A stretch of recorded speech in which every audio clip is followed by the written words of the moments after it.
क्या आपने कभी सोचा है, जब कोई स्त्री गंगा के जल में खड़ी होकर सूर्य को अर्घ्य देती है तो वो सिर्फ पूजा नहीं कर रही होती, वो उस प्रकाश को धन्यवाद दे रही होती है जिसने पूरी सृष्टि को जीवित रखा है।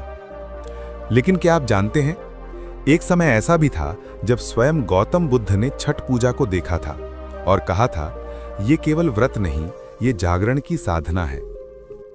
आज हम आपको लेके चलेंगे उसी रहस्यमय यात्रा पर जहां सूर्य की पहली किरण ने बुद्ध के मौन को तोड़ा और छठ पूजा को मिला एक आध्यात्मिक अर्थ जो आज भी हमारे जीवन को रोशन कर सकता है। तो आइए सुनते हैं गौतम बुद्ध और छठ पूजा का रहस्य।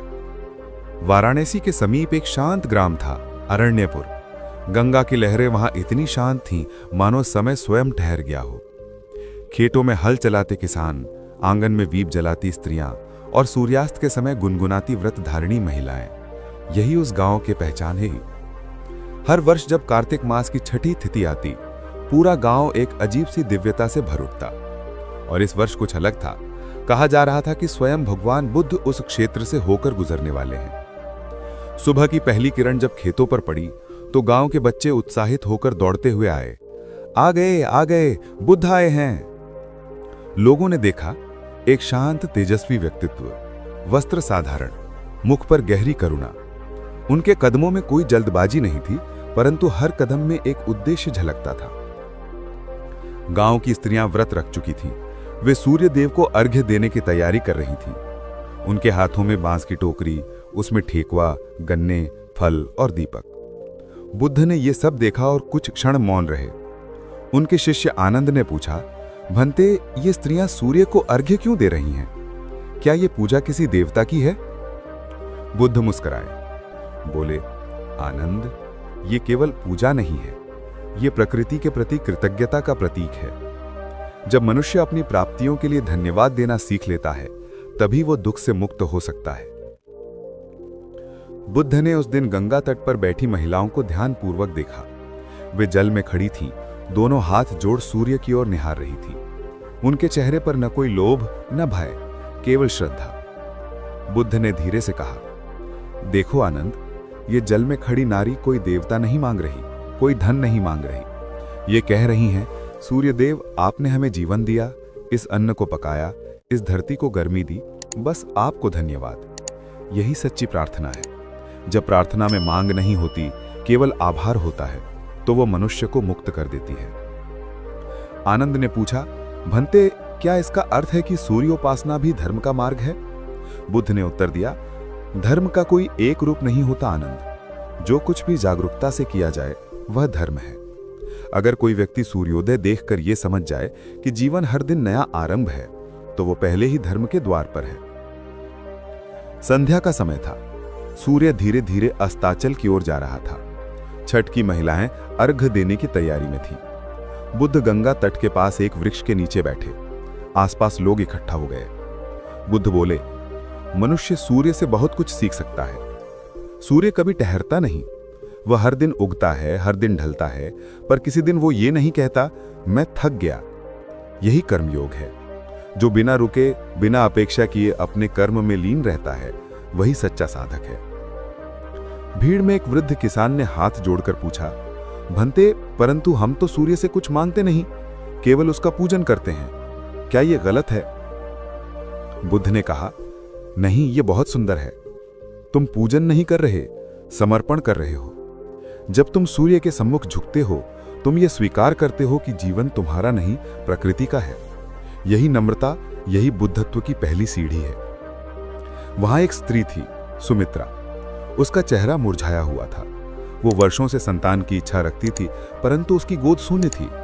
उसने बुद्ध से पूछा, भंते, मैंने वर्षों से छठ का व्रत किया है, अन्न तक नहीं खाया, फिर भी मेरी इच्छा पूरी नहीं हुई। क्या मेरा व्रत व्यर्थ गया? बुद्ध ने शांत दृष्टि से उसकी ओर देखा। बोले, सुमित्रा, जब तुम व्रत रखती हो तो तुम क्या सोचती हो? सुमित्रा बोली, मैं सोचती हूं सूर्यदेव मुझे पुत्र दें। बुद्ध ने कहा, यही तुम्हारी भूल है। जब व्रत इच्छा से बंध जाता है तो वो व्यापार बन जाता है। छठ व्रत का अर्थ है प्रार्थना नहीं, आत्मशुद्धि। जब तुम्हारे मन में केवल आभार रह जाएगा, न कोई लालच, न कोई डर, तभी तुम्हारा जीवन फलदायी होगा। पुत्र मिले या न मिले, तुम भीतर से पूर्ण हो जाओगी। सुमित्रा की आंखों से आंसू बह निकले। उसने पहली बार समझा कि छठ केवल अनुष्ठान नहीं, आत्मा का स्नान है। अगले दिन बुद्ध ने गांव वालों को एकत्र किया और बोले, मनुष्य सूर्य की पूजा क्यों करता है? क्योंकि सूर्य जागरण का प्रतीक है। जब तुम प्रातः उठते हो और सूर्य की पहली किरण अपने चेहरे पर महसूस करते हो, तो समझो ये जीवन का नया अवसर है। इसी जागरूकता का नाम छठ है। फिर उन्होंने कहा, छठ का व्रत ये सिखाता है कि संयम, शुद्धता और आभार से मनुष्य अपनी आत्मा को निर्मल कर सकता है। ये केवल शरीर की तपस्या नहीं, यह मन की साधना है। जब तुम बिना अपेक्षा के उपवास करते हो तो तुम अहंकार को कमजोर करते हो। जब तुम जल में खड़े होकर सूर्य को धन्यवाद देते हो तो तुम ब्रह्मांड से अपने संबंध को स्वीकार करते हो। रात ढल रही थी। पूरा गांव दीपों से जगमगा उठा था। बुद्ध गंगा किनारे बैठे थे और चंद्रमा की छवि लहरों पर नाच रही थी।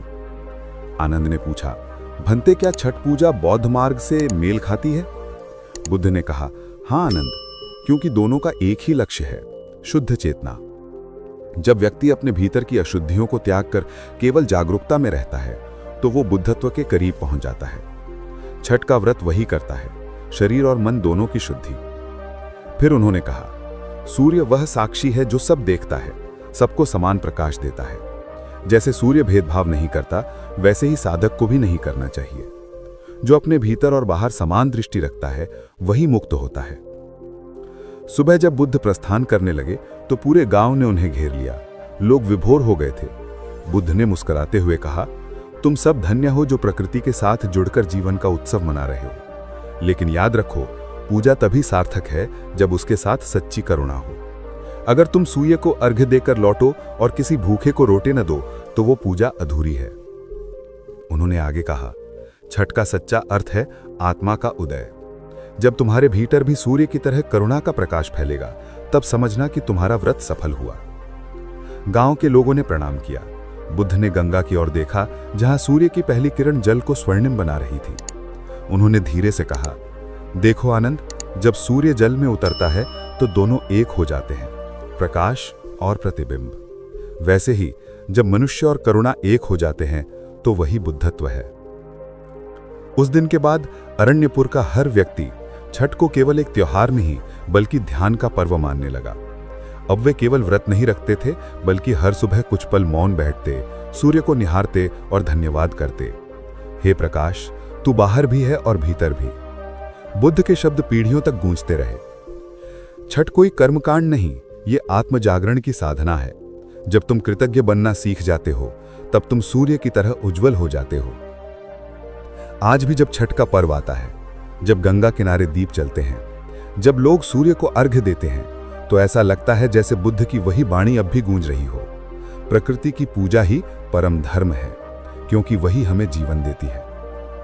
तो दोस्तों, छठ केवल व्रत या पूजा नहीं, ये गहरी आध्यात्मिक साधना है, जहां हम प्रकृति को धन्यवाद देना सीखते हैं, अपने भीतर के अहंकार को शांत करते हैं और बुद्ध की तरह प्रकाश के मार्ग पर चलना शुरू करते हैं। अगर इस कहानी ने आपके हृदय को छुआ हो तो इस वीडियो को लाइक करें, चैनल को सब्सक्राइब करें और कमेंट में लिखें, मैं भी आज से अपने जीवन में सूर्य की तरह प्रकाश फैलाऊंगा।